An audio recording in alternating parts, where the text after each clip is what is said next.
Assalamualaikum dan selamat pagi kepada murid-murid tahun 2 Dinami.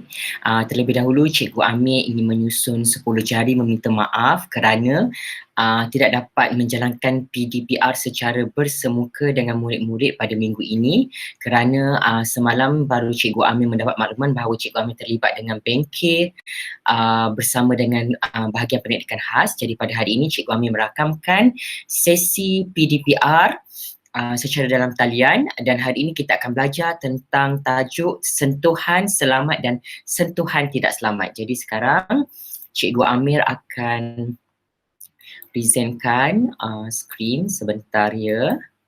Okey, jadi hari ini sekejap.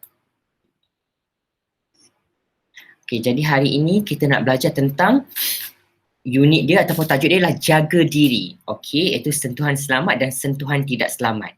Sentuhan selamat ialah sentuhan yang membuatkan kamu gembira, selesa dan positif. Sentuhan tidak selamat ialah sentuhan yang membuatkan kamu marah, sedih dan keliru.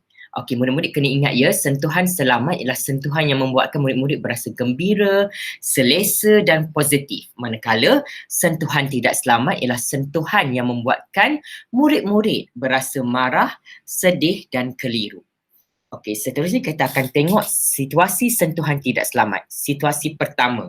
Terdapat seorang pakcik yang berfikir, yang mengatakan dalam pemikiran dia, dalam fikiran dia, cantik juga budak ini. Lepas tu pakcik tu pun bercakap kepada Ida. Ida sakit kaki, boleh saya urut? Lepas tu Ida tu cakap, tidak boleh sentuh saya.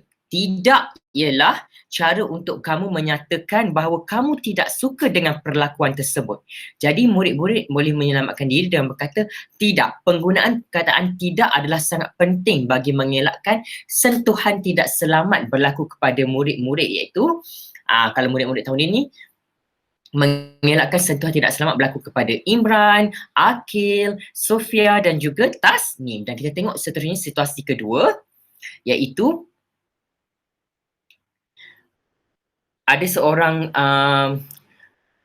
pelajar lelaki lah ataupun orang lelaki dewasa yang berpangkat abang yang berfikir di dalam otak dia yang mengatakan boleh diculik budak ini. Lepas tu dia bertanyakan kepada seorang adik perempuan ataupun budak perempuan, ikut abang jalan-jalan nak tak? Kalau situasi ini berlaku kepada murid-murid, apa yang murid-murid perlu jawab? Murid-murid nak ikut ke abang lelaki ni ataupun murid-murid tak ikut? Sepatutnya kena cakap tak ikut, sebab ini adalah sentuhan tidak selamat di mana abang tersebut telah memegang bahu budak perempuan tersebut. Jadi murid-murid boleh jawab, tidak mengapa, mak saya sedang menunggu di sana. Kena cakap perkataan tidak. Cikgu Amir terlupa untuk bagi tahu, murid-murid boleh merujuk buku teks pendidikan jasmani dan kesihatan pada muka surat 70 ya. Seterusnya kita tengok kepada muka surat 71. Sentuhan tidak selesa ataupun tidak selamat yang ketiga ya. Ni sentuhan tidak selesa yang tadi sentuhan tidak selamat, ini ialah sentuhan tidak selesa, situasi 3. Gambar di atas menunjukkan pertemuan 3 orang rakan yang telah lama tidak bertemu. Ini menunjukkan di mana Ina sedang memeluk Rani. Ina cakap, Rani lamanya tak berjumpa. Lepas tu Ina pun cakap, cukuplah Ina, saya rasa tidak selesa. Dia cakap, sebab Ina tu peluk Rani tu terlalu kuat ke ataupun sentuhan tu menimbulkan ketidakselesaan kepada Rani. Jadi sebarang sentuhan yang tidak menimbulkan rasa tidak selesa pun tidak boleh dibuat ya. Situasi keempat. Ada 2 orang murid lelaki sedang bercakap, di mana salah seorang rakan dia bercakap, pinjam buku kamu tolonglah, tapi murid A ini memegang peha murid B. Murid B ni bercakaplah, nak pinjam boleh tapi jangan sentuh paha saya. Dekat sini itu juga berlaku sentuhan yang tidak selesa ya. Jadi kita kena mengelakkan. Informasi cikgu nak bacakan, sentuhan tidak selesa mungkin selamat tetapi tidak disenangi oleh orang oleh orang lain. Jadi kita kena elakkan sentuhan yang tidak selesa ini daripada berlaku. Jadi, okey, seterusnya Cikgu Ami nak minta bantuan murid-murid berbincang bersama ibu bapa mengapa situasi tersebut dikatakan sentuhan tidak selamat dan tidak selesa. Bincangkan mengapa situasi tersebut dikatakan sentuhan tidak selamat dan tidak selesa. Di sini ibu bapa perlu memainkan peranan untuk memahamkan murid-murid tentang sentuhan tidak selamat dan tidak selesa ya. Dengar apa anak-anak tuan-puan nak cakap dan kalau benda tu betul bagikan galakan, kalau benda tu salah tuan-puan kena betulkan balik pemahaman anak-anak murid. Okey. Pemahaman anak-anak tuan-puan ya. Okey, situasi tersebut dikatakan sentuhan tidak selamat kerana berlakunya sentuhan kepada bahagian-bahagian yang tidak boleh disentuh oleh orang yang tidak dikenali ya. Contohnya, pak cik ni dia nak pegang pada kaki Ida tu. Lepas tu gambar kedua pula ni abang ni dia pegang bahu budak perempuan.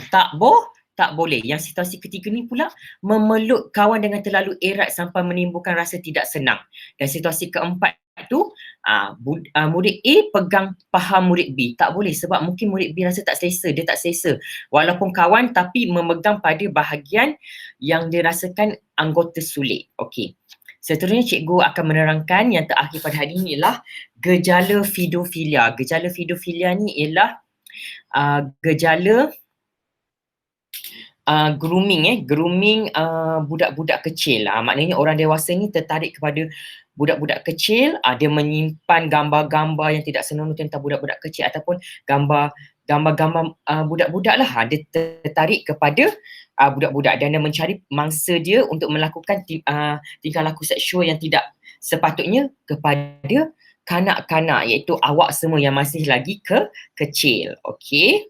Dan seterusnya kita balik kepada muka surat 72 dekat sini. Okey, muka surat 72. Cikgu nak minta murid-murid tandakan betul ataupun kalau murid yang tidak murid buta iaitu boleh tulis gambar 1, gambar 2, gambar 3. Okey, tulis gambar 1 tu tulis jawapan dia tidak selesa ke tidak selamat. Begitu juga dengan gambar 2 dan gambar 3. Jadi cikgu nak uji minda ini dihantar dengan murid-murid menulis gambar 1, gambar 2, gambar 3. Tulis gambar 1, tulis tidak selesa ataupun tidak selamat. Pilih salah satu. Dan murid buta perlu membrailkan gambar tulis 1, nombor 1 saja tulis tidak selesa atau tidak selamat. Begitu juga dengan murid low vision, tulis nombor 1, jawapan dia tidak selesa atau tidak selamat. Nombor 2, jawapan dia tidak selesa ke tidak selamat. Begitu juga dengan nombor 3. Okey. Cikgu harap pada minggu hadapan Cikgu Amir boleh melakukan sesi PDPR secara bersemuka dengan murid-murid. Jadi itu sahajalah topik ataupun tajuk yang kita ingin belajar pada hari ini, tu sentuhan selamat dan sentuhan tidak selamat. Iaitu kita belajar tentang sentuhan tidak selamat dan juga sentuhan tidak selesa. Itu sahaja murid-murid. Kita jumpa lagi pada minggu hadapan. Bye. Assalamualaikum.